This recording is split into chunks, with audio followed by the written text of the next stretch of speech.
पिता परमेश्वर, एक बार फिर आपके समीप आते हैं, आपका धन्यवाद करते हैं खुदा परमेश्वर। बीते दिनों में आपने संभाला, आज के अनुग्रह भरे दिन को आपने दिया। पिता, आपकी ऐसी करुणा हमारे हम तेरे भेदों आपका वचन नाश हो रही खुदा परमेश्वर, परंतु तूने अपने ज्ञान से हमें मसा किया, और जिस ज्ञान की बात से हम वंचित रह जाते हैं और जिसके जरिए लोग नाश हो रहे हैं खुदा परमेश्वर, उन बातों से तूने हमें बचाए रखा। पिता, और भी ज्यादा गहरे भेदों को खोल हमारे जीवन में, कि और ज्यादा जीवन के प्रकाश में हम बढ़े, और ज्यादा परमेश्वर के अनुग्रह में बढ़े खुदा परमेश्वर। हे पिता, तेरी ऐसी दया को हमारे जीवन में और ज्यादा प्रकट कर कि पिता हम तेरी आशीषों को लेकर आगे बढ़ने वाले होने। पिता, जिस प्रकार से यीशु मसीह कहते थे, तुमने अगर मुझे देख लिया तो पिता को देख लिया। हाँ खुदा, वही स्वभाव हमें भी दे कि लोग हमें देखे खुदा परमेश्वर, और वो आपको देखे हमारे अंदर। पिता, हमें ऐसा ही स्वभाव दे खुदा परमेश्वर। ओ रबा दारा हो रिया दलावा शरे, हर एक बातों में, ताकि हम जयवंत हो खुदा, हर एक परिस्थितियों में पिता सामर्थ्य के साथ चलने और उसमें कार्य करने वाले हैं। हे पिता परमेश्वर, आपके वचनों के निमित्त आज हम प्रार्थनाएं करते हैं। पिता, आज आपने हमें मनने को दिया कि भजन संहिता 72 का 8 के अनुसार खुदा परमेश्वर समुद्र से समुद्र तक और महानद से पृथ्वी की छोर तक प्रभुता करेगा।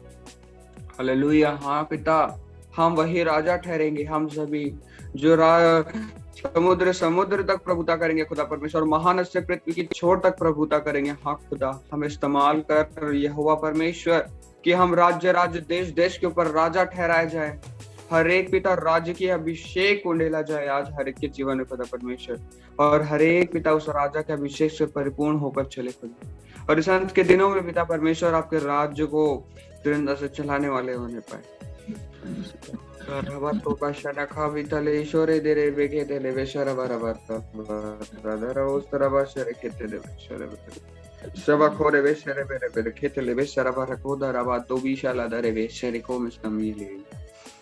loro shara khali do beshane के मिशोन मिदला दोरे शरे का बताला बशरबती विशर। पिता परमेश्वर, हम सभी जिस माहौल में बैठे हैं उस माहौल को पिता पवित्र आत्मा आपके नियंत्रण में सौंपते हैं। हम अपने आप को सिर्फ बाल से पैर के नाखून तक पवित्र आत्मा पूरी रीति से आपके नियंत्रण में देते हैं। पिता परमेश्वर, रबा दो रबा शरे बेरे, आज पिता हर एक जीवन से बात करिए, उन गहरी बातों को आज परमेश्वर प्रकट करिए जो हमें जरूरत है। आज हमारे मुख से वो बातें प्रकट हो आपकी स्तुति में कि पिता परमेश्वर वो भेद आए कि हम समझने पाए पिता कितनी गहराई से हमें श्राप और बंधनों की सेवकाई में बढ़ना होगा। आज वो भेद खुले खुदा, इस बात की मैं घोषणा धन्यवाद पिता, आपने प्रार्थनाओं को सुना है और दया से ग्रहण किया, और पिता आपने प्रार्थनाओं को सुनकर उसको उत्तर दे दिया, इस बात की हम प्रतीति करते हैं और सारी बातों में विश्वास के साथ विनती की। आमीन आमीन आमीन। हालेलुया। आइए हम प्रार्थना में जाएंगे। शबला रहो और सभी परमेश्वर की महिमा करें इस समय। देखो और आज के विषय को मैं बता देता हूँ, और जो विषय आपके बीच में रखूंगा वो ये रखूंगा कि श्राप क्या होता है, श्राप क्यों होता है और श्राप कैसे आता है। ये 3 बात को आप जानने वाले पाएंगे, क्यों, क्या और कैसे। तो सभी प्रार्थना में बने रहें। मैं आपको एक अद्भुत भेद आपके बीच में परमेश्वर आ जाए। वक्रूर विद्ध बौशरा बदले वो थारे बीशने के तलबा शदर हो बीती बीशना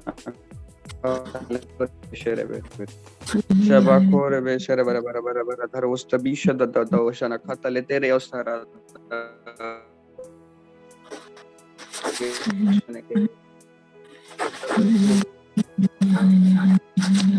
hallelujah hallelujah hallelujah hallelujah hallelujah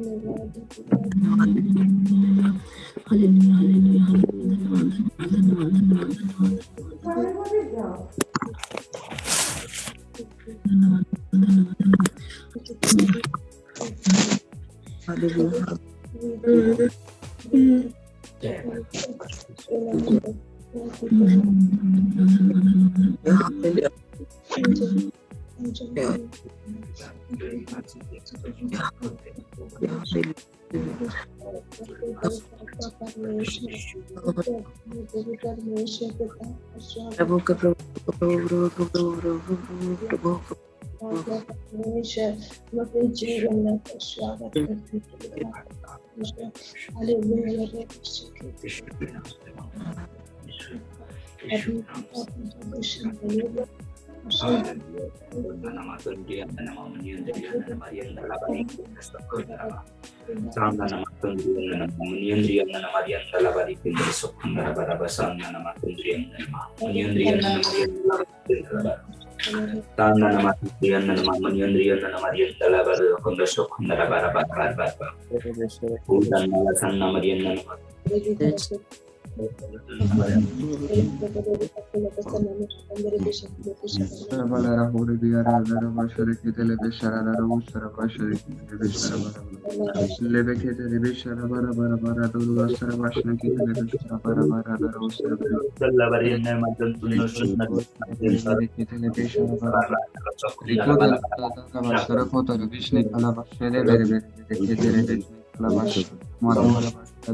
सभी कहें आमीन। आमीन। धन्यवाद। आइए हम परमेश्वर की महिमा करेंगे तेरे गीतों के जरिए और परमेश्वर का हम धन्यवाद करेंगे। हालेलुया। आने वाले दिनों के लिए परमेश्वर ने इस अद्भुत गीत को दिया है और इस अद्भुत गीत से हम ये बातों को समझ पाएंगे कि कैसा परमेश्वर अनुग्रह करता है। ठीक है। आ रहा है मेरा चमत्कार, आ रहा है, आ रहा है मेरा चमत्कार, आ रहा है। लंगड़े जैसे चलने लगे, मेरा आरोग्य आ रहा है। लंगड़े जैसे चलने लगे, मेरा आरोग्य आ रहा है, आ रहा है, मेरा चमत्कार आ रहा है, आ रहा है, आ रहा है, मेरा चमत्कार आ रहा है। एलिया को जैसे मिले, मेरा एलिया को जैसे रोटी मिली, मेरा आहार आ रहा है।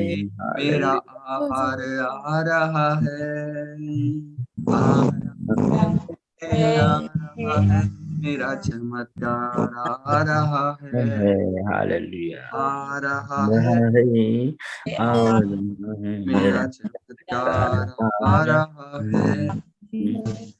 अब्राहम को जैसे प्रतिफल मिला, मेरा प्रतिफल आ रहा है। अब्राहम को जैसे प्रतिफल मिला, मेरा प्रतिफल आ रहा है, आ रहा है, आ रहा है, चमत्कार आ रहा है, आ रहा है, आ रहा है, मेरा चमत्कार आ रहा है। यूसुफ को जैसा, यूसुफ ने मिला, मेरा सम्मान आ रहा है। यूसुफ को जैसा मान मिला, मेरा सम्मान आ रहा है, आ रहा है, मेरा चमत्कार आ रहा है। कहे कहे आ रहा है, आ रहा है, मेरा चमत्कार आ रहा है। दाऊद ने जैसे विजय पाई, मेरा विजय अब आ रहा है। दाऊद ने जैसे विजय पाई, मेरा विजय आ रहा है, आ रहा है, आ रहा है, मेरा चमत्कार आ रहा है।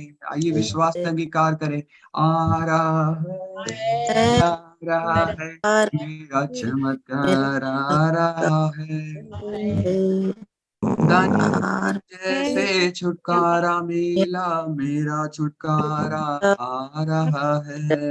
दानियल को जैसे छुटकारा मिला, मेरा छुटकारा आ रहा है, आ रहा है, आ रहा है, मेरा चमत्कार आ रहा है, आ रहा है, आ रहा है, मेरा चमत्कार आ रहा है, आ रहा है, आ रहा है, मेरा चमत्कार आ रहा है।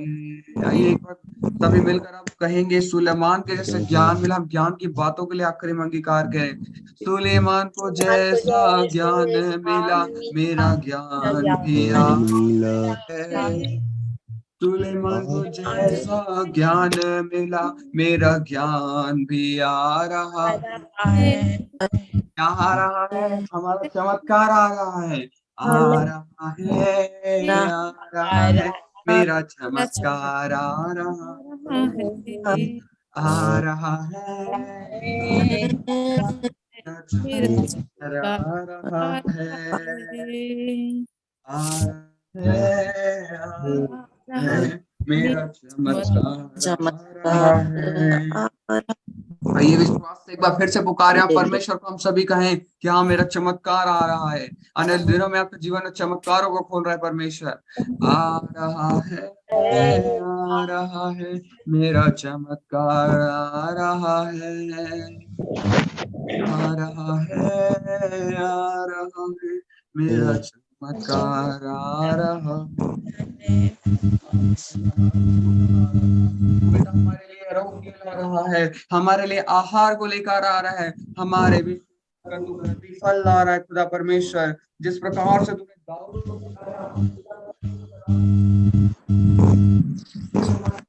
परमेश्वर, मेरा चमत्कार आ रहा है, मैं जयवंत हूँ खुदा, तूने मुझे प्रभुता करने के लिए चुना है खुदा परमेश्वर। धन्यवाद करते हैं अनुग्रहकारी परमेश्वर, जितनी भी बातों को हमने स्तुति आराधनाओं में मांगा, जितनी भी बातों को और स्तुति और बातों और किसी बातों से पिता हमने आपको महिमा दिया, सभी प्रार्थनाओं को, सभी स्तुतियों को यीशु नाम में हम मांगते हैं, आमीन, आमीन। देखिए क्या लिखा है, लंगड़े जैसे चलते थे, मेरा आरोग्य आ रहा है, आप चंगे होने जा रहे हैं, हालेलुया। एलिया को जैसे रोटी मिली, एलिया जब परमेश्वर के राज्य के लिए सुसमाचार फैलाता था। जब लोग जो सैनिक थे, जो राजा के सैनिक थे, वो उसके पीछे पड़ गए थे, तो एलिया को परमेश्वर ने एक जगह में जाने को कहा था। एक नाला था जो सूखा हुआ था, पर वहां थोड़े सा पानी था, पर वहां तक रोटी किससे पहुंचाई? कौवे के द्वारा वहां पर रोटी पहुंचाया गया अब्राहम तक, एलिया के पास। और अगला भी देखते हैं, अब्राहम को जैसा प्रतिफल मिला। क्या प्रतिफल मिला? अब्राहम को विश्वास का पिता कहा जाता है। अब्राहम विश्वास का पिता है। और यूसुफ को जैसे मान मिला, यूसुफ को एक रिस्पेक्ट मिला, उसी प्रकार से आपका सम्मान आ रहा है। एक दाऊद जैसे विजय उसने पाया, वैसा आपका विजय मिलने वाला है। और दानियल को जैसे सिंह के मांग में डाला गया, फिर भी उसे छुटकारा मिला, वहां सिंह उनसे कुछ नहीं किया, ये उसका छुटकारा है। और सुलेमान को जैसा ज्ञान मिला, वैसा आपका ज्ञान आ रहा है। सुलेमान एक बहुत ज्ञानी, परमेश्वर का अभिषिक्त जन था। वो एक राजा था जो बहुत बुद्धिमान था, उसने परमेश्वर से बुद्धि को मांगा था। हालेलुया। और यही आपके जीवन में आ रहा है आपका चमत्कार आ रहा है। सभी रिसीव करेंगे चमत्कार आपका। परमेश्वर अद्भुत कार्यों को करने जा रहा है। और जब श्रापों और बंधनों के विषय में मैं कुछ बातों को रखने जा रहा हूँ, देखिए मैंने हमेशा आपसे कहा है, बहुत सारी बातों को मैंने शेयर किया था पहले भी।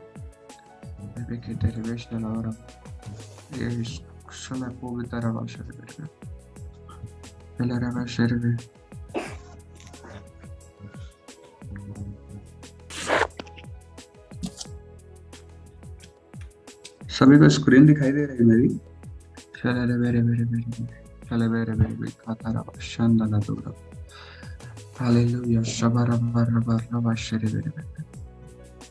देखिए हम जैसे परमेश्वर के राज्य में बढ़ते हैं तो एक वचन है जिसे हम पढ़ेंगे, उसके बाद हम आगे बढ़ेंगे। कोई पढ़ने में अगुवाई करे? उत्पत्ति 3:14 कोई पढ़े?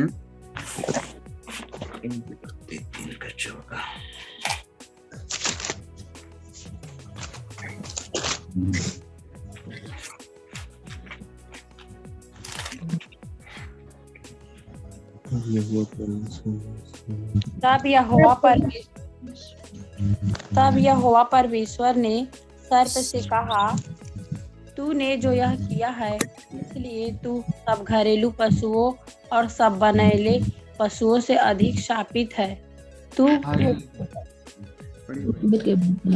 चला करेगा और जीवन भर मिट्टी चाटता रहेगा। देखिए परमेश्वर यहाँ पे श्राप दे रहे हैं। किसको श्राप दे रहे हैं?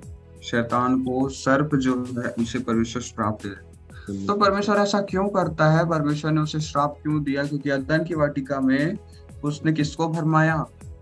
आदम और हव्वा को भरमाया। और आज हमारी जो स्थिति है उस शैतान की वजह से। और ये परमेश्वर जानते थे कि ये परिस्थितियां आएंगी, इसीलिए उन्होंने परमेश्वर ने श्राप दिया। दूसरा, श्राप का मतलब क्या होता है आप जानते हैं? श्राप का मतलब होता है परमेश्वर की ओर से किसी को चिताना या किसी को खोले हुए उसके सही रास्ते में लाने के लिए डांटना। ये परमेश्वर के श्राप के रूप से जाना जाता है। पर शैतान के विषय में परमेश्वर ने अलग तरीके का श्राप दिया। देखिए मैंने पहले भी बताया है, जैसे कि मैंने क्या बताया कि सबसे हम जहाँ पर रहते हैं वो ये पृथ्वी है, हम बीच में रहते हैं, ये पृथ्वी है, यहाँ पे हम रहते हैं, ये हमारा घर है। उसके बाद दूसरा हम देखते हैं शबल लेगे दे रे शराबर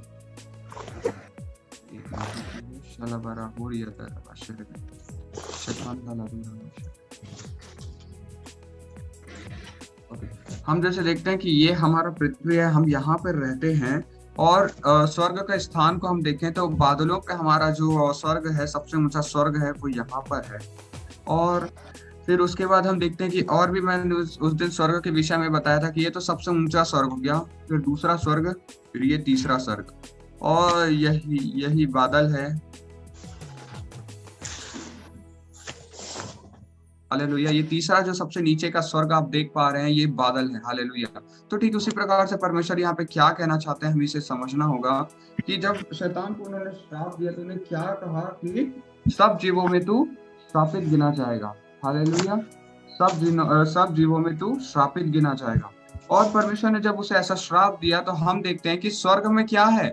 आशीषें ही आशीषें, अनंत आशीषें हैं, अनुग्रह ही अनुग्रह है परमेश्वर का। जितना ज्यादा हम स्वर्ग के ऊपर जाते जाएंगे उतना ज्यादा परमेश्वर की आशीषें हैं। सबसे ऊंचे स्वर्ग पे हमारा स्वयं परमेश्वर विराजमान है और उससे ऊंचा सिंहासन किसी का है नहीं, क्योंकि हमारा परमेश्वर सबसे ज्यादा आशीषित। वहीं अगर हम शैतान के विषय में देखते हैं, शैतान नर्क में है। क्यों पता है आज क्यों नर्क के विषय में परमेश्वर कहता है कि वो नर्क के विषय में कहता है कि वो नर्क में रहेगा? क्योंकि शैतान श्रापित है। हालेलुया। देखते हैं हम जैसे नर्क का अलग अलग स्तर है, शैतान सबसे ज्यादा श्रापित है, इसलिए शैतान सबसे नीचे वाली कुंड में डाला जाएगा। परंतु परमेश्वर का वचन बताता है हमें कि हमारा यहोवा परमेश्वर जो सबसे ऊंचे पे विराजमान है, ये वाले स्वर्ग पे विराजमान है, तो परमेश्वर सबसे ऊंचे पे विराजमान मतलब सबसे ज्यादा आशीषित। परंतु अभी जहां पर हम हैं, हम जो पृथ्वी पर हैं, जो हमारा स्तर ये है, यहाँ पे परमेश्वर क्या कहना चाहते हैं? हम दोनों के बीच में चल रहे हैं। आज देखिए संसार में आशीषें भी है और श्राप भी काम कर रहा है, इसीलिए हमें पूर्ण रीति से स्वर्गीय बनना वो है। हमें परमेश्वर ने क्या कहा है? तुम पर मेरे राज्य के वारिस हो, आपको सामान्य रीति से नहीं चलना है, आप पृथ्वी के नहीं हो, आप स्वर्गीय हो। तो बताओ, जब आप स्वर्ग में हो तो क्या आपके जीवन में श्राप काम कर सकता है? मैं आप सभी से पूछता हूँ, जो बातों को मैंने अभी रखा नहीं, नहीं काम कर सकता ना। हालेलुया। वही तो परमेश्वर कहना चाहते हैं, आपको श्रापित जीवन जीना बंद करना होगा, आपके मुख से निकलने वाली बातों में श्रापों को खत्म करना होगा। आज कलीसियाओं में जब ये भेद नहीं पहुंचता ना, तो श्रापों को बोलते हैं। मैंने बहुत सारे कलीसियाओं में देखा है, और क्या होता है कि जैसे कि आप समझ लीजिए, श्राप आप एक विषय में मैं आपसे बताता हूँ कि क्या एक्चुअली मैं कहना चाहता हूँ। जैसे आप किसी कलीसिया में आप गए और फिर उन्होंने कहा कि आप परमेश्वर की इस बात को मानो, नहीं फिर आपके जीवन में परमेश्वर नाराज हो जाएंगे। हालेलुया। देखिए, कुछ बातें तो सही होती है, पर कुछ बातों के लिए वो जबरदस्ती लोगों को डराने के लिए कलीसियाओं में वो ऐसे शब्दों को इस्तेमाल करते हैं, पर वो उससे भी भयानक चीजों को इस्तेमाल कर रहे हैं, उन्हें पता ही नहीं है, वो लोगों के जीवन में श्राप को खोल रहे हैं। परमेश्वर आपको कभी नहीं माफ करेगा अगर कोई कलीसिया का व्यक्ति कहता है। कितनी खतरनाक बात है, क्योंकि परमेश्वर तो हमेशा माफ करने के लिए तैयार है। बस परमेश्वर क्या कहता है? मेरे पास आओ। अगर कोई व्यक्ति अगर परमेश्वर की बातों को नहीं मान रहा है और उसके जीवन में बदलाव नहीं आ रहा है, तो परमेश्वर माफ करेगा नहीं बोलने की जगह उस व्यक्ति से हमें कहना है कि तुझे परमेश्वर ने बुलाया है और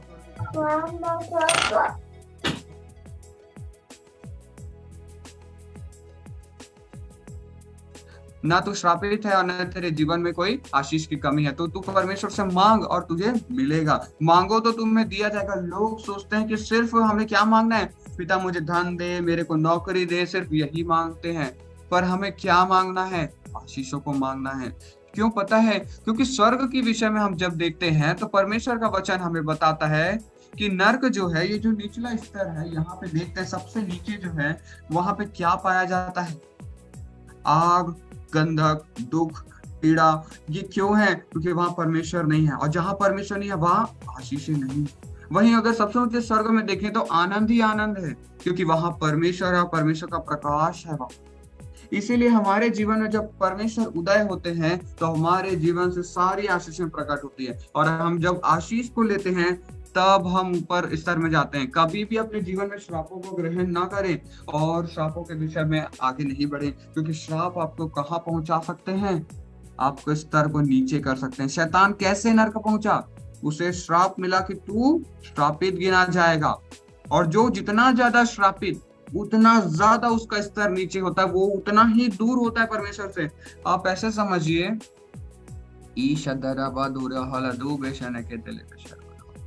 आप ऐसा समझिए, शलखे तेरे वे शेरे बेरे बेरे। एक और चीज मैं आपको बता रहा हूँ। आप ऐसा समझिए, एक व्यक्ति है जिसने बहुत प्रार्थनाएं की है, और वो व्यक्ति का स्तर अभी समझ लीजिए यहाँ पर है, उस व्यक्ति का स्तर। परंतु एक व्यक्ति जिसने कभी भी जिंदगी में अपनी आशीष को नहीं लिया, हमेशा लोग उसे धुतकारते रहे, श्रापित करते रहे, लोगों ने उसे डांटा क्योंकि उसने अपने कर्मों को नहीं सुधारा, उस व्यक्ति ने अपने कर्म को कभी ना बदला, तो वो व्यक्ति यहाँ गिना जाएगा, क्योंकि उसके जीवन में कुछ श्राप काम कर रही है। परंतु जो आशीषित है उसका स्तर कहाँ है? ये यहाँ ऊपर वाले में। तो परमेश्वर क्या बताना चाहते हैं इन सभी बातों के जरिए? देखिए, जो जितना ज्यादा आशीष है वो परमेश्वर के निकट है, और जो जितना ज्यादा श्रापित है उसे परमेश्वर दूर रखता है। इसलिए शैतान को जब परमेश्वर ने वैसा श्राप दिया, वो उतना ही ज्यादा परमेश्वर से दूर हो गया, परमेश्वर की महिमा से दूर हो गया। परमेश्वर के करीब रहने से क्या होता है? शैतान एक बहुत ही अच्छा स्वर्गदूत हुआ करता था, वो परमेश्वर की महिमा करता था, वो बहुत ही सुंदर स्वर्गदूत हुआ करता था, परंतु क्या हुआ फिर? स्वर्ग से वो गिरा दिया गया। उसने क्या किया? पाप किया। उसने पाप किया तो स्वर्ग से गिरा दिया और उसे तीसरे स्वर्ग तक गिरा दिया गया। हालेलुया। परंतु फिर उसने अदन की वाटिका में भड़काया। किसे भड़काया? आदम और हव्वा को, और उसके जरिए उन फिर से शैतान को श्राप मिला और वो सबसे ज्यादा श्रापित फिर गिना गया। और जब वो सबसे ज्यादा श्रापित गिना गया तो उसका स्तर यहाँ पर है, यहाँ है शैतान का स्तर अभी। परंतु आप यहाँ पर पृथ्वी में हैं, आपको डिसाइड करना है कि आप स्वर्ग की ओर बढ़ना चाहते हैं कि नर्क की ओर। आपके पास दो रास्ते हैं, आप वो या तो ऊपर जाइए या तो आप नीचे जाइए। और यही भेद हमें समझना है। जब हमारे जीवन में श्राप रहता है ना, तो हमको शैतान इस बंधन से काम करते हैं, जो नीचे जाने वाली बातें हैं ना, उससे शैतान हमें बांध देता है। और इन सारी बातों से जब शैतान हमें बांधता है ना, तो हम उससे निकल नहीं पाते। और इन्हीं श्रापों और इन्हीं बंधनों से हमें आजाद होना है। ये जो नीचे खींचने वाली बातें हैं, जो मैंने आपसे अभी कहा, ये जो नीचे खींचने वाली बातें हैं, ये आपको रोकती है परमेश्वर में बढ़ने से। और श्राप कैसे आता है, इस बात को हम देखेंगे आप। हालेलुया। और श्रापों को तोड़ने की सेवकाई कल होगी। कल से फास्टिंग चालू है, तो आप सभी याद रखें और याद से फिर परमेश्वर में प्रार्थना करके फास्टिंग में आगे बढ़ें प्रार्थना के साथ। और साथ ही में कल और श्राप और बंधनों को तोड़ने की सेवकाई में लेने का सोच रहा हूँ। आप में से सभी से मैं पूछना चाहूंगा, आप शबल हराबो रोहो बिशन मेरे बेरे बेरे। आप सभी से एक बात को मैं कहना चाहूंगा कि आप जब श्राप और बंधनों को तोड़ने वाली सेवकाई में बैठे हैं, तो आप ज्यादा से ज्यादा लोगों को जोड़ें और अपने घर और परिवार के लोगों को अपने साथ बैठाएं। और जो लोग परमेश्वर में विश्वास नहीं करते, उनको भी बोलिए कि आज बस आप अपने मेरे लिए आप बैठ जाइए करके आप बोलिए। अपने बच्चों को बैठाइए, उनसे बुलवाइए। तो जो भी बातें आपको परमेश्वर मतलब जो भी श्राप और बंधन है, उनके जीवन से भी टूटना चाहिए। हालेलुया। और परमेश्वर चाहता है कि सभी श्राप और बंधनों से आजाद जीवन हो। हम देखने पाएंगे परमेश्वर के वचन से।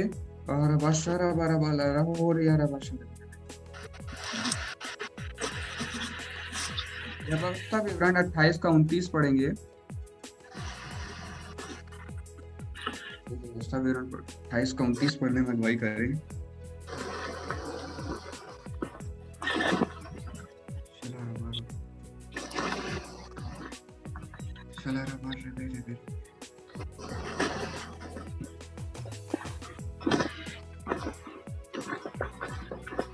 हालेलुया। मेरी आवाज आ रही है आप सभी को?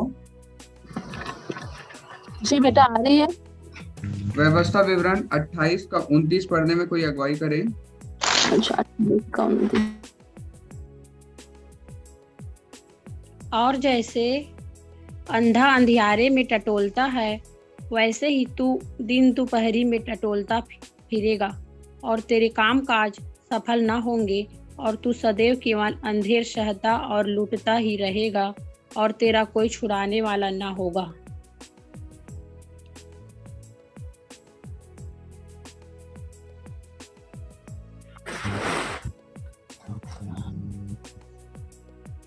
वॉइस नहीं आ रही बेटा?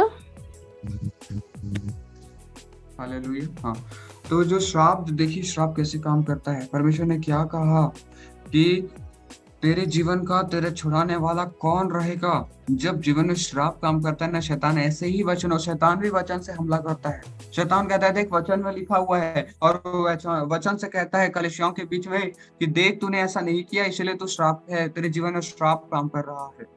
और इस श्राप के जरिए हम इन बातों को देखते हैं कि कितना भयानक है कि श्राप जब काम करता है तो कोई छुड़ाने वाला नहीं होता उसका, कोई उसको नहीं पूछता, वो आदमी लूटता चले जाता है। जब तक आपके जीवन में श्राप नहीं है, श्राप काम कर रहा है, आप लूटते चले जाते हैं। आप देखते हैं कई बार आप अपने मसीह जीवन में बढ़ नहीं पा रहे हैं। आप कई बार देखते हैं कई समस्याएं, कई बीमारी है जो सालों से आपके जीवन में जड़ पकड़े हुए हटी नहीं रही है। आप कितना भी प्रार्थना करवा रहे हैं, आप परमेश्वर में बढ़ना चाहते हैं, पर आपको कभी आलस आ जाता है, कभी नींद आ जाती है, कभी कुछ और, तो कोई ना कोई कारण से आपके जीवन में रुकावटें आती हैं। हालेलुया। हम सभी ने कलीसियाओं में भी देखा है औरों को कि वो भी परमेश्वर में बढ़ना चाहते हैं और उनके जीवन में भी रुकावटें आती हैं, परंतु वो बढ़ नहीं पाते। क्यों पता है? क्योंकि हम व्यवस्था विवरण 28 के 29 के अनुसार सारी बातों को देखते हैं कि क्या होता है जब एक व्यक्ति श्राप में, बंधनों में जकड़ा हुआ रहता है। उसे जंजीरों से जब शैतान ने बांध रखा होता है, तो क्या होता है? वो मसीह में बढ़ नहीं पाता। हालेलुया। और परमेश्वर का वचन हम देखेंगे और हमें परमेश्वर की जरूरत है, हमें मनुष्य की नहीं, परमेश्वर की जरूरत है। और परमेश्वर की अगुवाई सच्चाई से आपके बीच में रखे, वैसे मनुष्य को आप ढूंढे। मैं सब क्यों कहता हूँ कि आज बड़े जो पास्टर आप जानते हैं, आप बेनी हीन के बारे में कोई सुना होगा, और पॉल दीनाकरण के बारे में कितने लोग जानते हैं? जानते हैं, बेनी को भी जानते हैं और पाल दिनकरन को भी जानते हैं। हालेलुया। देखिए कितनी महिमा वाली बातों को करते हैं, वो कैसे प्रभु के दास है जो परमेश्वर की सच्चाई को रखते हैं। उनकी किताबों में जो वो लिखते हैं तो कितनी भेद की बातों को लिखते हैं। हमें ऐसे ही पासवानों की जरूरत है। बेनी हीन जो है वो फॉरेन के पास्टर हैं, और उनका देश आज जो है ना, वैसे ही पास्टर के जैसे पूरा देश आज मसीह में समर्पित। आपको क्या लगता है, ये लोग कहते हैं कि विदेशियों का परमेश्वर है यीशु मसीह, पर क्या विदेशियों का सच में ये परमेश्वर है? नहीं। देखिए विदेशियों का नहीं, ये सबका परमेश्वर है। पर इससे बड़ी भेद की बात यह है कि जो विदेशी थे उन्होंने यीशु मसीह को कभी माना ही नहीं था। वो तो बाद में सुसमाचार उन तक पहुंचा, सुसमाचार तो था ही उनके पास, और वो भी मूर्ति पूजा में चला करते थे, और उनके जीवन में भी श्राप और बंधन था। पर उनके देश के लोगों ने सभी ने मिलकर आज से कई हजारों साल पहले उन्होंने मन फिरा लिया था, और आज उन्हें मसीही देश के रूप में जाना जाता है। इसीलिए सबसे पहला जो स्टार्टिंग होता है वो समाचार से होता है, और जीवन बदलता है।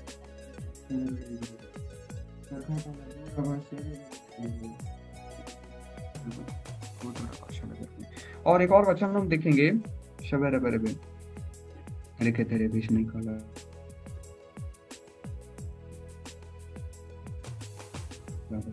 में अगुवाई करें।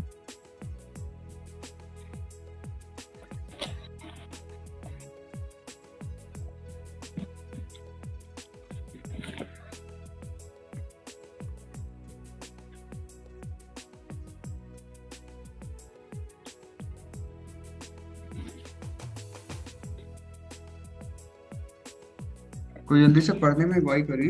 व्यवस्था विवरण 28 का देगा। जी पढ़िए। कौन सा वचन भैया? व्यवस्था विवरण 28 का 13।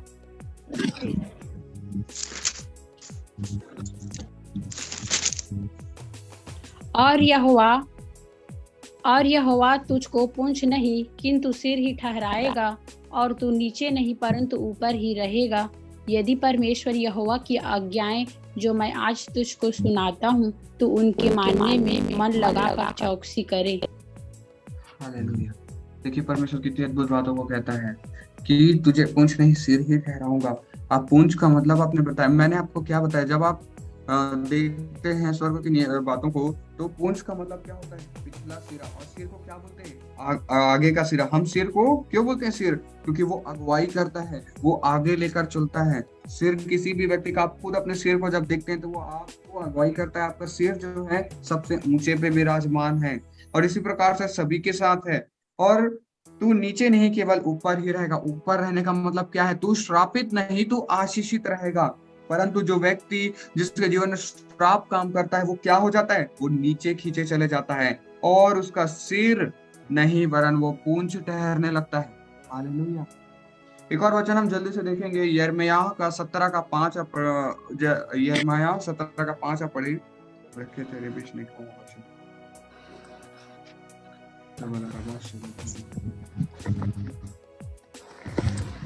यहोवा यो कहता है, श्रापित है वह पुरुष जो मनुष्य पर भरोसा रखता है और उसका सहारा लेता है, जिसका मन यहोवा से भटक जाता है। हालेलुया। परमेश्वर क्या कहता है? क्या आपके जीवन में पास्टरों का भय है? क्या आपके जीवन में मनुष्यों का भय है? अगर हाँ तो फिर आपके जीवन में श्राप काम कर सकता है। मैं ये नहीं कह रहा हूँ काम करेगा। देखिए हमें पास्टरों के अधीन रहना है और अपने अगुओं के अधीन रख के कार्य करना है। परंतु आप मुझे ये बताइए, अगर कोई व्यक्ति आपको गलत अगुवाई करे, गलत रास्तों पर ले जाए, आपको बेफालतू आपको फटकार लगाता है, तो क्या वो व्यक्ति आपके जीवन के लिए सही है? आपने तो उसी पे भरोसा रखा। अगर कोई व्यक्ति कहता है, मैं एक बात बताता हूँ आप सभी को, इस जूम मीटिंग्स में कई लोग जुड़ना चाहते हैं, पता है आप सभी को, इस जूम मीटिंग्स में बहुत सारे लोग जुड़ना चाहते हैं, पर उन्होंने मुझसे क्या कह रखा है पता है, भैया कोई ऐसा चीज बताइए कि हमें जुड़ने में थोड़ा मदद और सहायता हो, क्योंकि हमें पास्टर अगर देख लेंगे, हमारे पास्टर अगर सुनेंगे कि हमारा नाम जब भविष्यवाणी होता है तो हमें वो कलीसियाओं से निकाल देंगे। परंतु जो लोग जुड़ते हैं, मनुष्य का भय नहीं रखते, उनके जीवन में कैसी आश्चर्य खुल रही है। मैं इस मीटिंग्स में कुछ ऐसे लोगों को भी जानता हूँ जो अपने पास्टरों के विरोध है, वो विरोध करते हैं दूसरी जगह ना जाओ, फिर भी वो जुड़ रहे हैं इस मीटिंग में, और आज वो किस स्तर पे पहुंच चुके हैं, श्राप और बंधनों से आजाद होने के स्तर पे पहुंच चुके हैं। 1 महीने के अंदर उनके जीवन में श्राप और बंधन टूटने वाली सेवकाई पहुंच गई। और जो डरते रह गए और जो जूम मीटिंग्स में जुड़ नहीं रहे हैं कि हमारे पास्टर हमें क्या कहेंगे, वो लोगों के साथ आज क्या हो रहा है, श्राप और बंधन काम करता ही रह जाएगा। वो कैसे आजाद होंगे अगर मनुष्य के भय से अपने जीवन को नहीं बचा पा रहे हैं। देखिए, जब आप ऐसा ही बात कर रहे हैं और जब आने वाले दिनों में जब सभी के माथे पे शैतान का ठप्पा लगाया जाएगा, तो उस समय आप किस पे भरोसा रखोगे? मनुष्य पे? मनुष्य आपको नहीं बताने वाला। क्यों बताऊं? क्योंकि अभी जो कोरोना का जो टीका आया था ना, जो कोरोना का टीका आया, वो आप जानते हैं कितना खतरनाक था। वो लोगों की जो अंदर की जो बातें हैं, जो जीन्स को मैं कैसे बताऊं, पूरी आपके अंदर जो गुण भेद होता है, जैसे देखिए आपके माता के या पिता के कोई गुण होते हैं, जैसे कि आपका शक्ल, आपके या तो फिर आपका हाथ पैर जो भी है, आप कैसे दिखते हैं अपने माँ या पिताजी के जैसे। वो क्या है? वो गुण है जो वंश दर वंश आपके जीवन में आ रहा है, एक बच्चों में आ रहा है। वैसे ही जब कोरोना का टीकाकरण आया ना, तो इसी गुण को गड़बड़ करने की कोशिश की गई। इन गुणों को कैसे गड़बड़ करने की, ताकि एक बच्चा, एक व्यक्ति के जीवन में जब कोरोना का टीका लगाया जाए और धीरे धीरे इनको आदी हो जाए ये चीज के, तो फिर ये लोगों के जीवन में फिर ये आगे कोई भी बच्चों को लाने वाले ना हो पाए, इनका गर्भपात हो जाए अपने आप। ऐसा वो कर रहे हैं, कितना भयानक है। और क्या आप जानते हैं गर्भपात होने से क्या होगा? देखिए, हॉस्पिटल्स में कई बार जबरदस्ती, मतलब अब जो जिसको ज्ञान नहीं है उस व्यक्ति को क्या कह दिया जाता है पता है, कि आपके बच्चा, आपका पेट का में जो बच्चा है वो आगे नहीं जी पाएगा, उसका जीवन स्वस्थ नहीं है, परंतु उन्होंने झूठ कहकर उस बच्चे को निकाला। और आज जब संसारिक दुनिया में जब खंगालते हैं तो वहां क्या पाते हैं कि इन बच्चों की बहुत डिमांड है। जो ये 3 महीने के बच्चे होते हैं ना, इनका जो अंग है उसे दवाइयां वगैरह बनाने के लिए इस्तेमाल करते हैं। कितना भयानक है ये। इंसानों की चमड़ी से आजकल क्रीम बन रही है लोग जवान रहने के लिए। कितना भयानक है ये। हालेलुया। और ये सारी चीजें कैसे कार्य कर रही है, सिर्फ आज खुलकर भेद नहीं बताया जा रहा, इसीलिए लोग नहीं जानते। क्या आपको ये बातें पता थी आज तक? नहीं। नहीं पता थे ना। ये इतना संसार में इतना पाप बढ़ चुका है कि एक मनुष्य दूसरे मनुष्य को इसलिए मार रहा है कि अपनी भलाई को देखता है वो। और इसीलिए कोरोना का जो टीका आया वो कितना भयानक था, फिर भी धीरे धीरे वो लोगों को आदत डलवाना चाहते थे। आप जानते हैं, परमेश्वर का मैं धन्यवाद करते हैं हम सभी कि हम भारत में प्रार्थना करते हैं ना, इस वजह से कोरोना के टीका के में सबका भलाई हुआ। क्यों पता है? कोरोना का टीका से शैतान का सील आने वाला था। शैतान सबके माथों पे या हाथों पे सील लगाने वाला था, सिर्फ कोरोना टीका के जरिए। और आजकल इस शाम में कोई नहीं बताता। क्यों पता है? डरते हैं सब। सबको क्या लगता है, मैं अगर खुलकर कहूंगा किसी को कुछ हो गया, अगर कोई व्यक्ति मेरे बताने पर अगर किसी को कुछ हो गया, वो अगर डेथ हो जाता है तो वो मुझे चिल्लाएंगे, अरे भाई आप स्वर्ग जा रहे हो। अगर आपके परमेश्वर की बातों को मानते हुए भी अगर आपकी मृत्यु होती है तो आप स्वर्ग जाओगे, ये कलीसियाओं में बताना जरूरी है। तभी तो लोग अगर मृत्यु भी हो जाती है तो भी आनंदित करेंगे कि हाँ ये व्यक्ति स्वर्ग गया। और अगर मैं आपको ये ना बताऊं कि आप स्वर्ग कैसे जाएंगे और किन बातों को आपको बचना है, और आपने अगर शैतान का ठप्पा ले लिया, तो कितना खतरनाक है ये कि आप फिर दोबारा परमेश्वर के राज्य में गिने नहीं जाओ। क्योंकि परमेश्वर का वचन हमें बताता है कि जिसके जिसके ऊपर उसका मार्क है, उसके ऊपर फिर आशीष नहीं होगी, उस नर्क में ही जाएगा। और बहुत बड़ी बड़ी मुसीबतें जो आने वाली है उस पर वो खड़ा नहीं रह पाएगा। ऐसे ऐसे श्राप, ऐसे ऐसे बीमारियां आने वाली है अंत के दिनों में, उसमें कैसे खड़ा रह पाएगा कोई व्यक्ति जब उसके जीवन में ये बातें ही नहीं हो और कलीसियाओं में से खुलकर रखा ही नहीं जाता। क्योंकि वो डरते हैं, वो डरपोक बन गए हैं, वो परमेश्वर के वचनों से नहीं कहते, इसलिए उन्हें उनके जीवन में डर है कि लोग क्या सोचेंगे। मैं इन बातों को नहीं सोचता। मैं खुलकर आपको एक से एक के बाद एक भेद बताऊंगा। मैं आपको संसार का भेद बताऊंगा कि कैसे लोग उनके जो गुण जो माता पिता से आता है, जिस जरिए से आता है, उस गुण को कैसे वो बर्बाद करना चाहते हैं, क्यों बर्बाद करना चाहते हैं, कैसे एक इंसान को खराब करना चाहते हैं। ये भेद मैं बाद में आपको बताऊंगा कभी। ये भेद भी परमेश्वर मुझे बताने के लिए अगुवाई कर रहा है, परंतु आपको आज मैं श्राप और बंधनों के विषय में जो बता रहा हूँ उसे हमें समझना होगा। हालेलुया। और श्राप और बंधन ऐसे ही काम करता है, धीरे धीरे हम एक आदत सा हो जाता है। अब देखिए, कोरोना का पहला टीका आया, हमें आदत बन गई। दूसरा टीका आया तो और ज्यादा आदत बनी। तीसरा टीका आया, फिर आदत बनी। हम अगले बार जब ये लोग बोलेंगे ना कि आप टीका लगा लो, साथ में ना शैतान का ठप्पा लगा लो, वो तो डायरेक्ट कहने नहीं वाले शैतान का ठप्पा, वो कुछ चिप लेकर आएंगे आपके शरीर में लगाने के लिए कि इसे लगा लो टीका के साथ, और आप लगवा लेंगे, अनजान बनकर लगवा लेंगे। और क्या हुआ फिर? शैतान का चिन्ह आपके पास आ गया। इसलिए हमें बचना है। दूसरा, श्रापों के विषय में अब हम देखें तो एक वचन आप पढ़ेंगे, दूसरा कुरिन्थियों 2:11 पढ़ेंगे आप। दूसरा कुरिन्थियों 2:11 पढ़ें।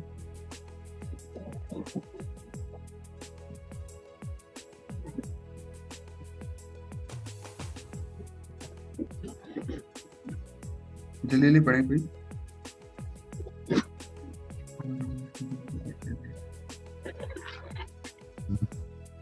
कि शैतान का हम पर दाव न चले, क्योंकि हम उसकी युक्तियों से अनजान नहीं। हालेलुया। मैंने अभी क्या बताया आपको? शैतान की युक्तियों के बारे में कोई बात ही नहीं करना चाहता। अगर मैं भी कलीसियाओं में शैतान के विषय में प्रचार करने लगूं ना, शैतान ऐसे कार्यों को करता है, शैतान ऐसे कार्यों को करता है, मुझे तुरंत कलीसिया से निकाल देंगे। मैं ये बातों को पहले भी रखना चाहता था, परंतु मैं मजबूर था कलीसियाओं की वजह से। पर आज मैं मीटिंग में खुलकर बताऊंगा आप सभी को कि शैतान के विषय में क्यों जानना है। क्या आप जानते हैं, जब पहले युद्ध हुआ करता था तो राजा क्या करते थे? अपने दुश्मन के विषय में पहले खबर निकलवाते थे अपनी खबरियों से, और पता करवाते थे कि दुश्मन कितना बलवान है, कितने सैनिक है, ये उसे राजाओं को पता होता, और फिर वो युद्ध में उतरते थे। यही तो आपको भी करना है। पहले अपने दुश्मन को जांचो, दुश्मन को परखो। दुश्मन भाला लेके आ रहा है कि तलवार लेके आ रहा है, ये परखना है। शैतान अगर भाला लेकर आ रहा है तो फेंक कर मार सकता है, तो फेंकने वाले यंत्र से कैसे लड़े वो आपको सीखना होगा। अगर शैतान तलवार लेके आ रहा है तो तलवार को कैसे तोड़े उसका वो भी आपको सीखना होगा। अगर शैतान कोई दूसरा हथियार लेकर आ रहा है, उस हथियार से कैसे निपटना है ये भी आपको समझना होगा। हर एक हथियार के लिए हर एक अलग अलग तरीके की चीजें हैं। एक और वचन हम जल्दी से देखेंगे, ये हेजकेल 28:16।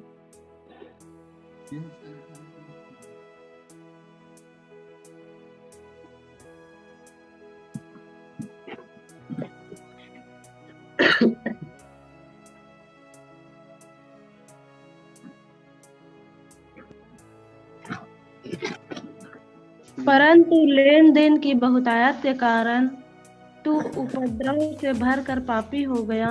इसी से मैंने तुझे अपवित्र जानकर परमेश्वर के पर्वत पर से उतारा, और हे छाने वाले करूब, मैंने तुझे आग सरीखे चमकने वाले मड़ियों के बीच में नष्ट किया है। हालेलुया। देखिए, शैतान के विषय में कहता है परमेश्वर, परंतु लेन देन की बहुतायत के कारण, मतलब उसके सोच और विचारों के कारण वो शैतान गिरा दिया गया।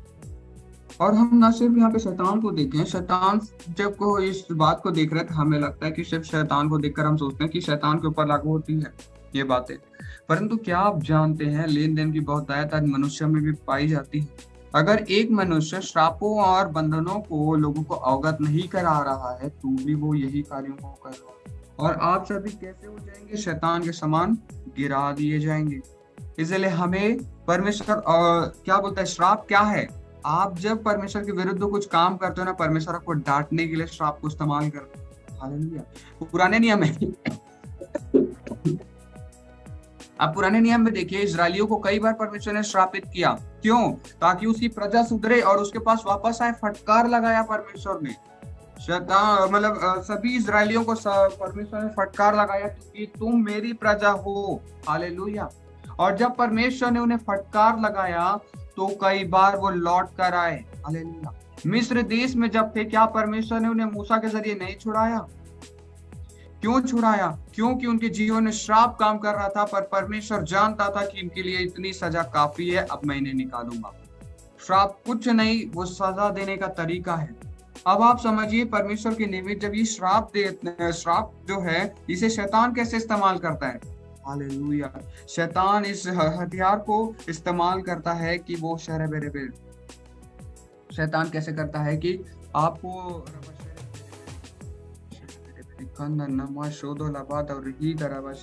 क्वेश्चन के जरिए हम देखेंगे। रोमियो 8 का 37 पढ़ेंगे। शैतान देखिए स्वर्ग से जब गिराया गया तो क्या किया? उसके सोचों और विचारों की वजह से गिराया गया, उसके जीवन में श्राप आया। और दुष्ट आत्माएं क्या करती है पता है? इसी श्राप के अधिकार को लेकर आपके जीवन में घुसती हैं और आपको परेशान करती है। वो क्या देखते हैं पता है? व्यवस्था विवरण जैसे 28वां अध्याय है, उसमें हम देखते हैं श्रापों के विषय में लिखा हुआ है कि तू ऐसा करेगा तो ऐसा श्राप आएगा, तो ऐसा नहीं करेगा तो ऐसा श्राप आएगा। हालेलुया। और जब हम इन बातों का व्यवस्था विवरण 28 की पुस्तक में हम देखते हैं आज्ञाकारिता के लिए, आप सभी पढ़िएगा व्यवस्था विवरण 28 क्या टॉपिक लिखा हुआ है, तो टॉपिक को पढ़ने में अगुवाई करें। तो इसका हेडिंग को पढ़ें जल्दी से। किसका बेटा?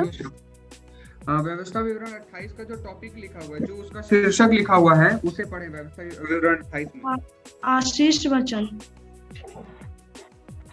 आज्ञाकारिता के लिए यदि तो अपने परमेश्वर यहोवा की सब आज्ञाएं जो मैं आज तुझे सुनाता हूँ चौकसी से पूरी करने को चित्त लगाकर उसकी सुने तो वह तुझे पृथ्वी की सब जातियों में श्रेष्ठ करेगा।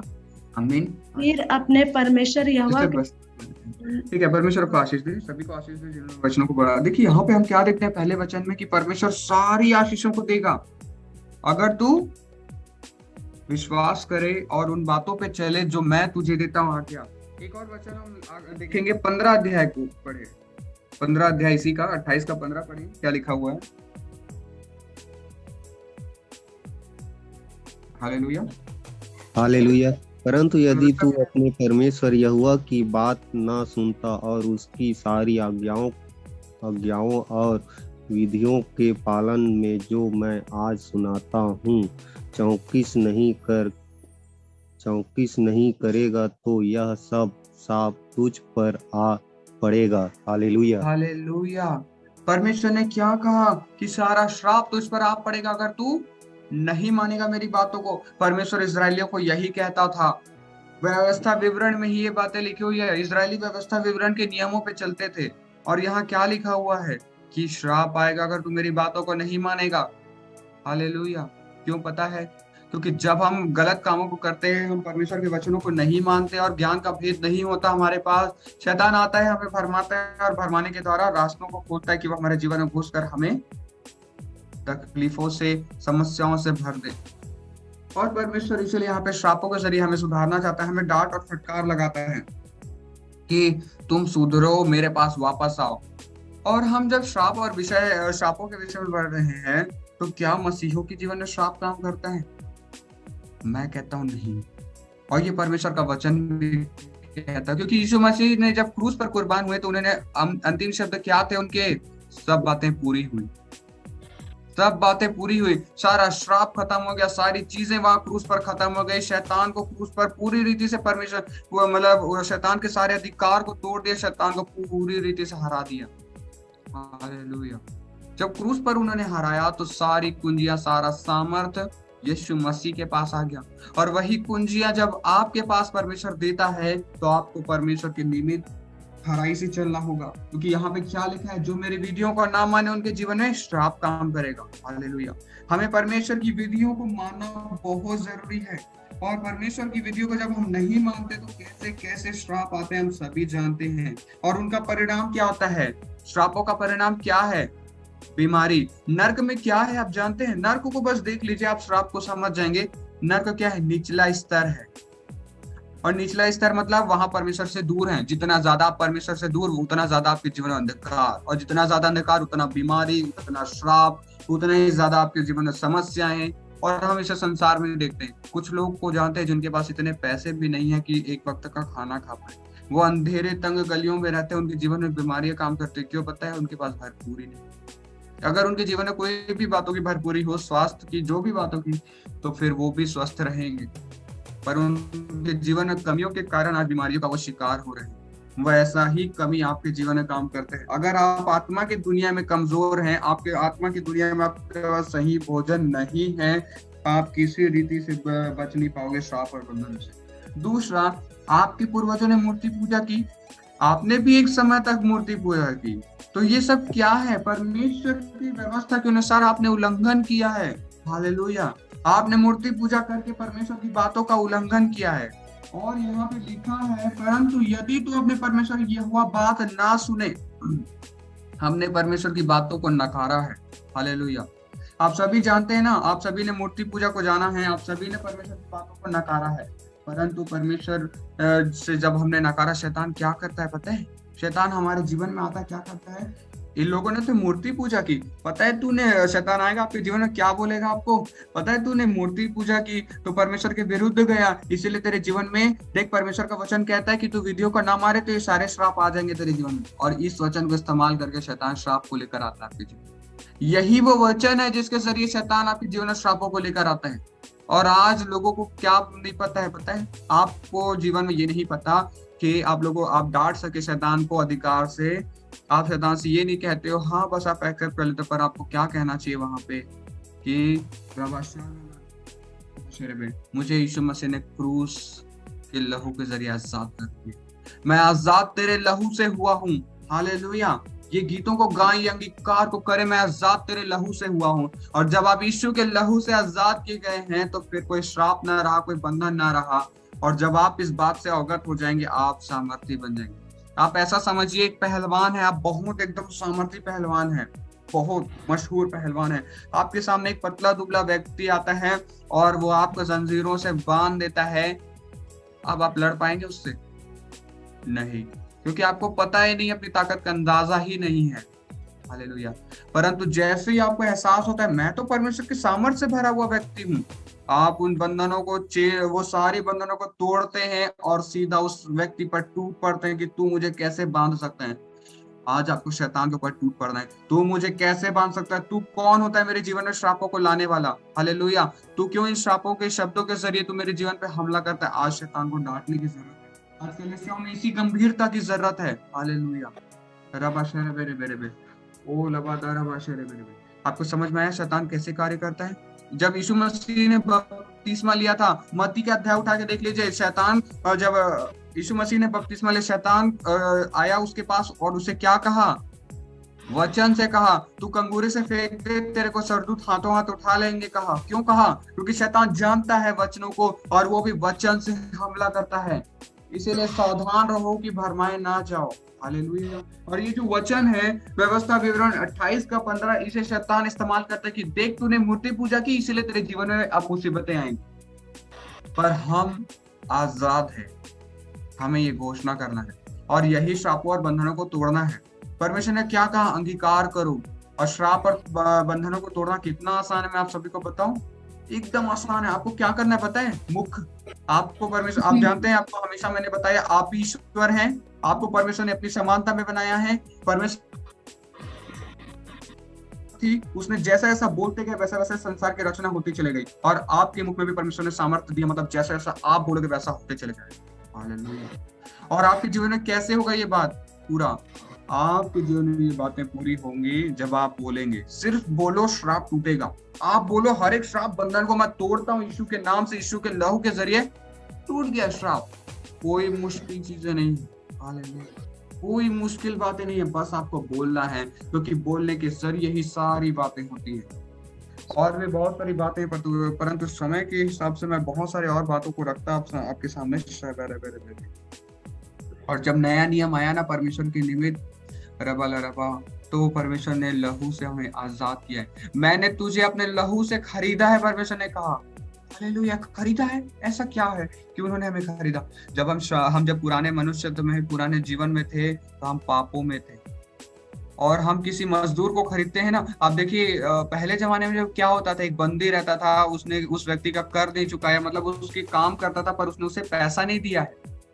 एक व्यक्ति जिसे पैसा नहीं दिया गया है, और मतलब वो व्यक्ति माफ करिएगा, हाँ मैं ऐसा बताना चाह रहा हूँ, एक व्यक्ति जैसे आपने किसी से क्या लिया, उधार लिया, और आप उधार नहीं चुका पाए, तो क्या बोलता है वो व्यक्ति? आप मेरे साथ रहकर मेरे कार्यों को करो और मेरे पैसों को चुकाओ, बोलता था वो एक सूबेदार या कोई भी व्यक्ति। और जब ऐसा होता था तो वो व्यक्ति उसका गुलाम बन जाया करता था, और वो गुलाम बनकर गुलामी किया करता था और गुलाम के रूप में जिया करता था। उसकी सेवा टहल करना पड़ता था उसे बिना पैसों के, क्योंकि उसे पैसों की भरपाई करनी है। वैसा ही हमारे जीवन में यीशु मसीह ने क्या किया? उस गुलामी से, हम पाप की गुलामी कर रहे थे आज तक, पाप ने हमें अपना गुलाम, अपना नौकर बनाकर रख दिया था, पाप हम पे प्रभुता कर रहा था आज तक, परंतु परमेश्वर ने क्या कहा? मैंने तुम्हें अपने लहू से खरीदा है। यीशु मसीह ने आप सभी को अपने लहू से खरीदा। जब यीशु मसीह ने आपको अपने लहू से खरीदा है तो आप सभी आजाद हैं। परमेश्वर ने जो गलतियां आपने की, जिसकी वजह से आप पापों और श्रापों के और शैतान के अधीन में चले गए थे, शैतान को उसने लहू दिया, और लहू के जरिए शैतान से हमें छुड़ाया। और लहू देने का एक और भेद यहाँ पर है। क्या आप जानते हैं, जो बाल की पूजा करते थे वो अपने बच्चों का लहू चढ़ाया करते, अपने बच्चों को बाल के सामने कुर्बान किया करते थे। कितना खतरनाक है। आप जानते हैं भारत में भी पहले मूर्ति पूजा कितनी भयानक थी। बच्चों को मार दिया जाता था। क्यों मार दिया जाता था? मूर्ति की पूजा, मूर्तियों के सामने चढ़ाने के लिए। मतलब शैतान को लहू चाहिए, और शैतान को लहू चाहिए तो हम कैसे आजाद होंगे? हम किसका लहू बहाएं कि हम आजाद हो जाएं? यीशु ने अपना लहू दे दिया कि हम आजाद हो जाएं। हालेलुया। कितना अद्भुत हमारा परमेश्वर है कि उसने हमें खरीदने के लिए अपना लहू दे दिया। इतना पवित्र लहू उसने हमारे लिए दिया, जिसका कोई मूल्य नहीं है, उसे परमेश्वर ने दिया। हालेलुया। आप समझ पा रहे हैं? और यही परमेश्वर का वचन है जो परमेश्वर चाहता है कि लोगों तक पहुंचे। आजकल एशिया में इतना दुख है, इतना ज्यादा समस्याएं क्यों है? क्योंकि लोगों को डांटा ही नहीं जा रहा।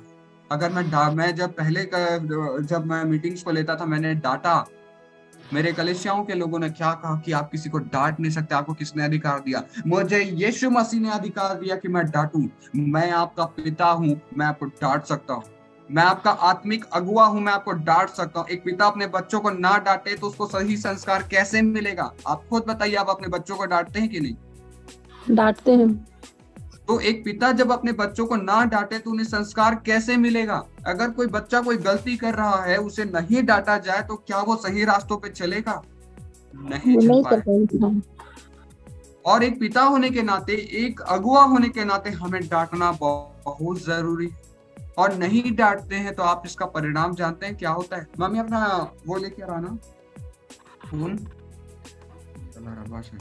कल मीटिंग्स में क्या हुआ आप जानते हैं? ये तो श्राप और बंधनों के विषय में आप सभी को समझ में आया। श्राप कैसे काम करता है? वचन से। वचन में क्या लिखा हुआ है? अगर तू मेरी आज्ञा को ना माने तो तेरे जीवन में श्राप काम करेगा। और हमने पहले मूर्ति पूजा की और सब बातों को किया ना, इसलिए श्राप काम करता है हमारे जीवन में। हालेलुया। और कितना भयानक हो सकता है ये श्राप, आपको मैं बताता हूँ। जब हम किसी को नहीं डांटते हैं, कलीसियाओं में आज लोगों को डांटा नहीं जा रहा है, तो क्या हो रहा है मैं आपको दिखाता हूँ। कल मीटिंग्स में क्या हुआ। कल मैंने डांटा था ना कि मैंने किसी को मीटिंग से क्यों बाहर निकाला, एक व्यक्ति को। आपको मैं दिखाता हूँ इस समय।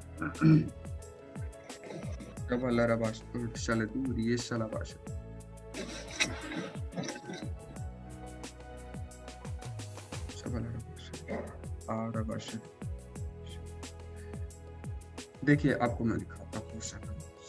सभी को मेरा स्क्रीन दिखाई दे रहा है? नहीं, अभी नहीं दिख रहा। अभी दिख रहा है मेरा फोन? नहीं, मेरा फोन दिखाई दे रहा है आप सभी को? नहीं। जी आ रहा है। जी आ रहा है। आ रहा है ना? जी। अब तो देखिए, मैंने ना इस मीटिंग को सेव किया था कि आप लोगों को दिखा सकूं बाद में। देखिए जो लिंक है, ये वाला जो लिंक है, इसे उन्होंने भेजा था ग्रुप में। और ये लिंक कितना खतरनाक है मैं आप सभी को बताता हूँ। इस लिंक में क्या नहीं दिख रहा है बेटा। है। हमें भी नहीं दिखता है भैया, दिख रहा है, नहीं दिख रहा है। दिख रहा है। हम लोगों को नहीं दिख रहा है। उनका वीडियो दिखा दिख रहा है। देखिए स्क्रीन पे जो बातें दिख रही हैं आपको, नीचे जी। लिखा हुआ है यस्टरडे करके, कल की बात है। और ये जो इंस्टाग्राम करके एक पेज है जहाँ पे लोग अपने वीडियोस डाला करते हैं, पर ये जो है ना ग्रुप में कल आया तो मैंने तुरंत डिलीट किया उन्हें, डाटा मैंने, और उन्हें ग्रुप से इसलिए आउट किया क्योंकि मैंने कई बार उन्हें डाटा है और वो वैसे चेंज नहीं हो रहे हैं, तो इसीलिए कहता हूँ। और इस वीडियो में क्या भयानक बात है आपको मैं दिखाता हूँ। जैसे ही मैं इसे जैसे ही मैं इस लिंक को छूता हूँ, मैं कहाँ पहुंच जाता हूँ इंस्टाग्राम में। और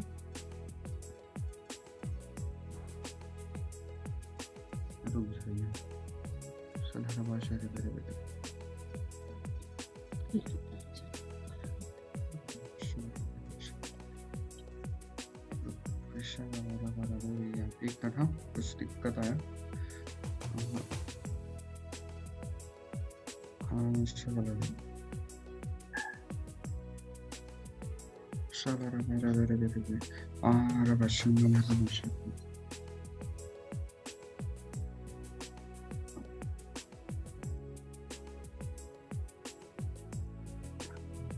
किसी ने उस लिंक को हटा दिया इंस्टाग्राम से, क्योंकि ये बातें हुई तो उन तक पहुंची होंगी, और ये लिंक काम नहीं कर रहा है।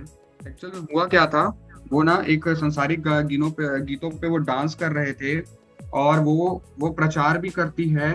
और ऐसे प्रचार करने वाले लोग जब संसारिक गीतों में डांस करते हुए वीडियो को डाल रहे हैं, वो तो खतरनाक है ही, और जो भेज रहा है वो व्यक्ति उससे भी खतरनाक है कि लोगों को भरमा रहा है। हालेलुया। वो लिंक डिलीट किया है, उन्होंने डिलीट कर दिया है, पता है उसे, लेकिन मैं आप सभी को दिखाता हूँ लिंक में वो संसारिक गीतों पे थिरक रहे हैं। बहुत मेरे को गुस्सा आया था, बहुत ज्यादा गुस्सा आया मुझे, क्योंकि क्या हो रहा है, आज आप अपने जीवन को सुधार कर नहीं चल रहे हैं। हालेलुया। आज लोगों के बीच में आप लोगों के जीवन में अपने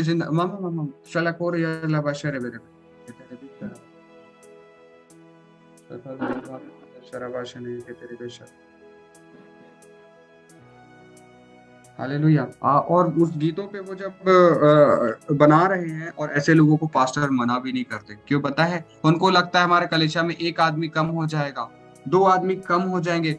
ऐसा क्यों सोचना? परमेश्वर ने तो आपको चुना है ताकि आप डांटो और लोगों को बचाओ। अगर कोई व्यक्ति स्वर्ग नहीं जा पाता, और जब परमेश्वर हिसाब मांगेगा कि कितने व्यक्ति स्वर्ग गए, आपने किसको बचाया, क्या कहोगे? पिता वो तो आपका काम है, हम तो किसी का जीवन नहीं बचा सकते। वो पिता आपकी बातों को आपने नहीं माना। भाई आपने बच्चों को जब सही संस्कार दिए ही नहीं, तो आप किस मुंह से कहोगे कि मेरे बच्चे को मैंने कहा था पर वो सुधरा नहीं? तो गलती आप ही की हुई ना। अगर आपने अपने बच्चों को कभी डांटा ही नहीं, कभी उन्हें सिखाया ही नहीं, और वो गलत करते हैं, तो गलतियों का इंजाम किस पे आएगा? आप सभी से पूछ रहा हूँ, अगर बच्चे गलती करते हैं और आपने कभी उन्हें नहीं सिखाया, गलती का इंजाम किस पर आएगा? हम पर आएगा। हम पर आएगा। हालेलुया। और परमेश्वर का वचन क्या कहता है? मैं पास्टरों का न्याय खराई से करूंगा, मैं अगुओं का न्याय खराई से करूंगा। इसीलिए मैं परमेश्वर से डरता हूं, और मैं लोगों को डांटता भी हूं, क्योंकि मैं जिन लोगों को लेकर चल रहा हूं ना, मैं आप सभी को कहता हूं कि पास्टर से आप पूछे क्या आप मुझे स्वर्ग लेकर जा सकते हैं? वो कहेगा ये हमारा काम नहीं है, पर मैं आपसे कहता हूँ मैं आपको स्वर्ग लेकर जा सकता हूँ। क्यों ऐसा मैं कहता हूँ? क्या मैं घमंडी हूँ? नहीं, मेरे पास वो भेद है जो मुझे स्वर्ग के रास्ते की ओर लेकर जाता है।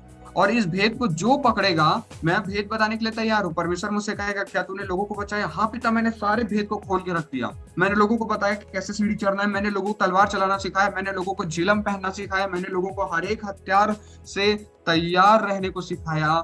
और लोगों जिन लोगों ने ग्रहण किया, उन लोगों ने स्वर्ग को पाया, और परमेश्वर आनंदित होगा।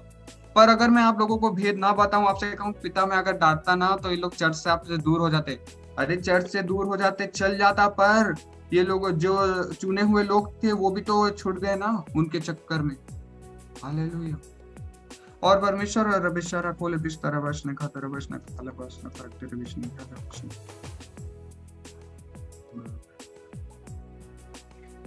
एक ना बेकतर रबिशने खातर। हालेलुया। देखिए अरे कदर वर्ष निकाला वर्ष एक वचन जल्दी से पढ़ेंगे, हम आखिरी वचन देखेंगे, मीटिंग को एंड करेंगे, काफी समय हो गया है। यशायाह 56 का 1 पढ़ेंगे, और भी वचनों से मैं आपको समझाना चाह रहा था पर काफी समय हो जाएगा। यशायाह 56 का 1 जल्दी से पढ़ें, फिर हम प्रार्थना करेंगे। आज अंगीकार नहीं होगा क्योंकि मैं बताऊंगा उसका कारण भी, तो जल्दी से यशायाह 56 का 1 पढ़ें। यहोवा यह कहता है, न्याय का पालन कर और धर्म के काम को, क्योंकि मैं शीघ्र तुम्हारे उद्धार करके और मेरे अधर्म धर्म प्रगट होंगे। Hallelujah, hallelujah. मेरा धर्मी होना प्रकट होगा। आप धर्मी कैसे प्रकट होंगे? हमें मेहनत करनी है। हालेलुया। एक माता और पिता की आंखों में आंसू होने चाहिए कि मेरे बच्चे के जीवन में सही संस्कार। अगर एक माँ और बाप की माता और पिता की आंखों में ये है ही नहीं कि मैं बच्चों को संस्कार दूं, तो फिर तो संसार पूरा इन पापों में डूब जाएगा। कितना भयानक है ये। हालेलुया। शबला रबा शरबे। आइए हम अंगीकार करें, तब हम धन्यवाद करें इस वचन के जरिए कि आप सभी धर्मी ठहरे। हाँ, हम प्रार्थना करेंगे पिता से। हम और एक बात और आपसे कहना चाहूंगा, कल से फास्टिंग है, प्रार्थना के साथ आए। कल का टॉपिक मैं बता देता हूँ। कल आप श्राप और बंधनों को तोड़ने के लिए फास्टिंग रखेंगे। और अगर मेरा कल एग्जाम हुआ तो श्राप और बंधनों की सेविकाई को हम परसों करेंगे। पर कल एक और बात है जिसके लिए मैं आपको टॉपिक में बता दिया करूंगा। अब मेरे शाम तक मुझे पता चल जाएगी कि होगा कि नहीं। मैं जूम में सभी आप देखिएगा, सभी को मैं बताऊंगा कि क्या होगा। ठीक है, टॉपिक तो आप टॉपिक देखिएगा, उस टॉपिक के अनुसार हर दिन का मैं टॉपिक दूंगा। आप अपने से मत सोचिएगा कि मैं ये बातों के लिए रहूं।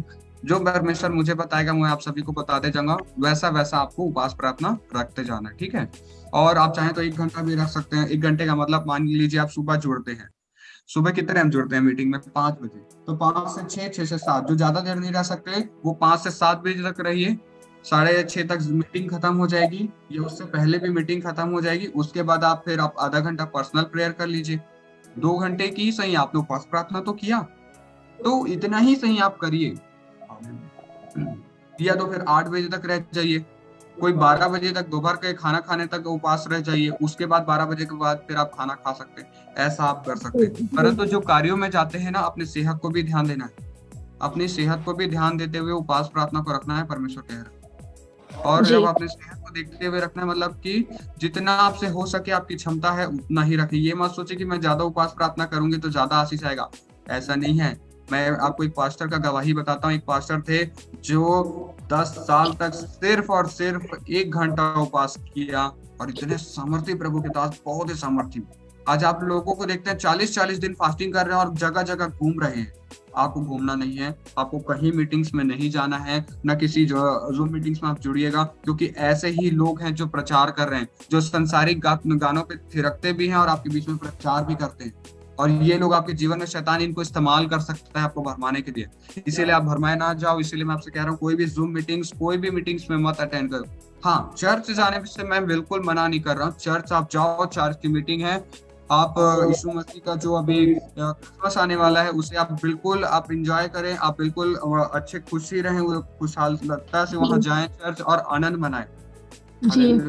पर कोई भी मीटिंग्स, किसी भी और संगति से आप बचें, क्योंकि ये बहुत खतरनाक हो सकता है। ये 7 दिनों में वो होगा जो आपने कभी नहीं देखा। 7 दिनों में 7 प्रकार की बातें और 7 तरह की आजादी खुलेगी, 7 तरह का चंगाई, 7 तरह का अनुग्रह, 7 तरीके का अभिषेक।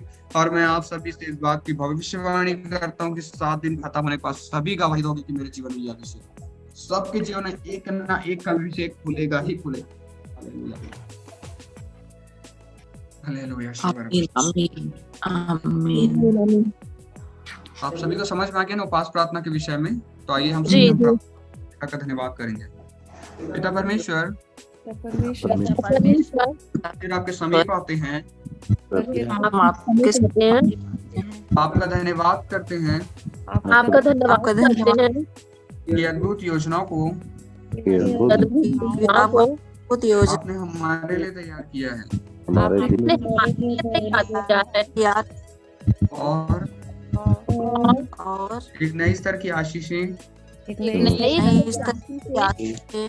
नए स्तर का अनुग्रह मैं बढ़ रहा हूँ। आपकी आशीषों को आपकी आशीष को लेकर लेकर आपके और करीब आ रहा हूँ। आपके बहुत करीब आ रही हूँ। पिता, आपका धन्यवाद करता हूँ। मैं आपका धन्यवाद करती हूँ।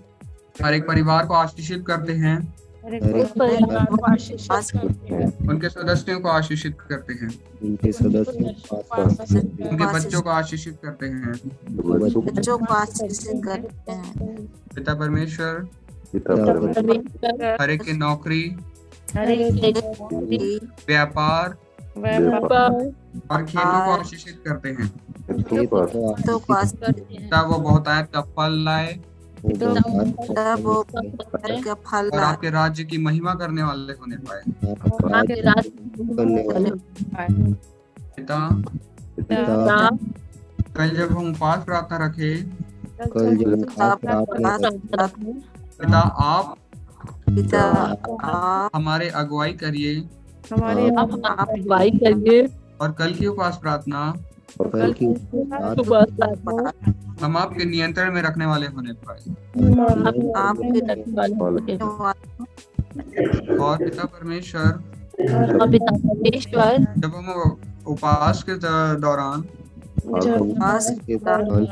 जब हम प्रार्थना करें, जब हम प्रार्थना करें, पिता हम अधिकार देते हैं आपको, हम अपने ऊपर मैं आपको पूरा अधिकार देता हूँ। अधिकार देती आप पूरा नियंत्रण लीजिए पवित्र आत्मा मेरे ऊपर। पूरा नियंत्रण मैं पूरी रीति से अपने आप को अपने आप आपके हाथों में सौंपता हूँ। सौंपती हूँ। पिता धन्यवाद करते हैं आपका। धन्यवाद प्रार्थना को सुना है, कि आपने प्रार्थना को सुना है। आपने आशीषित किया पिता।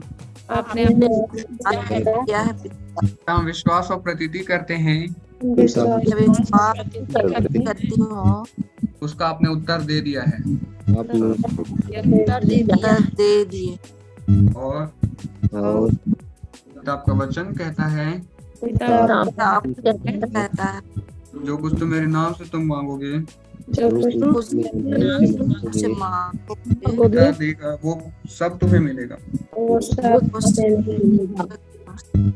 पिता यीशु नाम में हम सारी प्रार्थनाओं को मांगते हैं।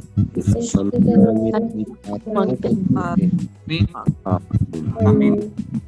हालेलुया। मैंने आज अंगीकार इसलिए नहीं दिया क्योंकि परमेश्वर ने अगुवाई नहीं किया, क्योंकि हमें प्रार्थना करनी थी, और जो अंगीकार है वो कल से चालू होगा, एक नए तरह का अंगीकार। और मैं एक चीज और बता देता हूँ, जैसे हम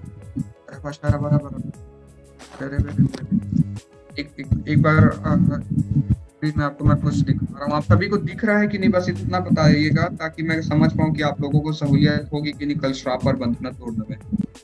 नहीं दिख रहा है बेटा, नहीं दिख रहा है। दिख रहा है भैया। ये अभी दिखा? नहीं नहीं हाँ दिख रहा है। आप दिखा भैया। स्पष्ट रूप से आप पढ़ पा रहे हैं इसे? जी हाँ हाँ अभी पढ़ पा रहे हैं ना स्पष्ट रूप से? जी जी जी जी। तो ये कुछ श्राप तोड़ने वाली बातें हैं जिसको हम अंगीकार करेंगे और इसके जरिए हम श्रापों को तोड़ेंगे। और जैसे और भी कुछ बातें, जैसे ये सारी बातें, तो ये सारा श्राप, सारा बंधन हम कल तोड़ेंगे। सभी तैयारी के साथ रहें कि परमेश्वर आज हम आजाद हो जाएंगे सारे श्रापों, सारे बंधनों से। आपने हमें लहू से छुड़ाया खुदा, हाँ हम उसे ग्रहण करने वाले बने करके परमेश्वर प्रार्थना करें, ठीक है। और अगर कोई उपास प्रार्थना से जुड़ी हुई कोई बातें हैं तो आप बिल्कुल पूछ सकते हैं इस समय। आपको कुछ पूछना है उपास प्रार्थना के विषय में तो आप पूछ सकते हैं।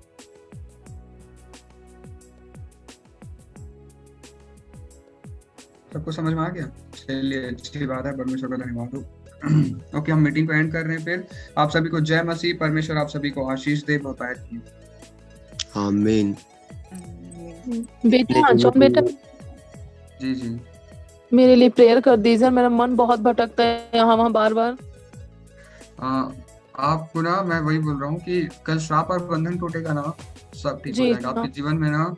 कुछ बातों को परमेश्वर ने अगुवाई किया था, इसलिए मैंने आपके लिए अभी प्रार्थना अगुवाई नहीं कर रहा। मैं कल श्राप और बंधनों के लिए आप तैयार रहिए। आपका मन जी एकदम जी ठीक हो जाएगा। जब श्राप और जी बंधन टूटेगा ना, ये जो बातें आपके जी जीवन में बार बार आ रही है, पहले से हो रहा है ना आपसे, परमेश्वर मुझे बता रहा है बहुत पहले से, कई बार ये बार बार हो रहा है आपसे साथ। हाँ हाँ हाँ बीच प्रार्थना में होने ठीक के हो गया बाद तो भी ये फिर चीजें बचा दूर नहीं हो रही है। जी हाँ, तो प्रार्थना से भी दूर नहीं हो रहा है, ये सारी चीजें आपके जीवन से दूर हो जाएगी। अभी बस श्राप और बंधनों को टूटेगा ना, फिर सब ठीक हो जाएगा। ठीक है, जी बेटा हाँ ऐसा मत सोचिए कि मैं प्रार्थना नहीं कर रहा, मैं परमेश्वर की अगुवाई में बोलने वाला इंसान हूँ, मैं परमेश्वर की जी अगुवाई से जी ही जी बोल रहा हूँ। ठीक है, जी बेटा ओके, फिर ठीक है, फिर जय मसीह आप सभी को। ठीक है बेटा, परमेश्वर आपको आशीष दे। आशीष दे आपको। आप सभी को जय मसीह की। परमेश्वर आप सभी को अनंत आशीष दे। जितने जो मीटिंग में जुड़े हुए सभी भाई बहनों को जय मसीह की। जय मसीह की। जय मसीह की भैया। जय मसीह की। जय मसीह की। जी, आप सभी को जय मसीह की। परमेश्वर आप सभी को आशीष दे। जय मसीह। जय मसीह। जय मसीह। परमेश्वर आप सभी को अनंत आशीष दे। और सभी ग्रुप, आप सभी से एक और सूचना मैं दे देता हूँ इस समय कि आप सभी सुन पा रहे हैं ना। मैं ये कहना चाह रहा था आप सभी के सामने कि आप जरूर ग्रुप में रखिएगा, मतलब कि ग्रुप में मैं जो भी भेजता हूँ ना उसे जरूर देखिएगा, शाम को देखिएगा, शाम को मैं भेजूंगा क्या प्रार्थना करनी है, किस लिए उपास रहना है, कैसे रहना है, ये 3 चीज मैं भेजूंगा जी और आप पढ़ लेना और उस बातों को सुनना और आप उसी तरीके से फिर पढ़ना पड़ना। ठीक है, जी आपको बेटा मैं जी बेटा ठीक है, फिर हम मीटिंग को एंड कर रहे हैं। जी परमेश्वर आज के दिन आप सभी को बहुत आयत से बढ़ाए। आज के दिन में परमेश्वर की भरपूरी और परमेश्वर की अगुवाई में आप सभी को रखें। हालेलुया। तो भैया ये शाम वाला जूम मीटिंग को कैसे करेंगे? बस 7 दिन की तो बात है भैया, आप छोड़ दीजिए। हाँ नहीं ठीक है भैया। ठीक है, बस 7 दिन के लिए मैं बोल रहा हूँ, कोई मीटिंग में मत जुड़िए। उसके बाद आपको जिस भी मीटिंग में जुड़ना है मैं मना नहीं करूंगा, बस इस 7 दिन के लिए परमेश्वर बोल रहा है कि आप इन चीजों से बचे। क्यों पता है कि देखिए जी बेटा। मीटिंग्स वगैरह में हम जाते हैं ना, अब मैंने जैसे आपको बताया कि कुछ ऐसे अंगीकार अगर करवा देंगे तो आपके लिए जीवन के लिए जो हमें, जैसे मैं आपको बोल रहा हूँ कि आपको बचना है 7 दिन तक, मैं आपको सुरक्षित रहने के लिए अगुवाई कर रहा हूँ और शैतान कहीं ना कहीं से डिस्टरबेंस पैदा करेगा ही, मेरे को पता है। हाँ तो इसीलिए हमें बेटा। बचना है उस चीजों से।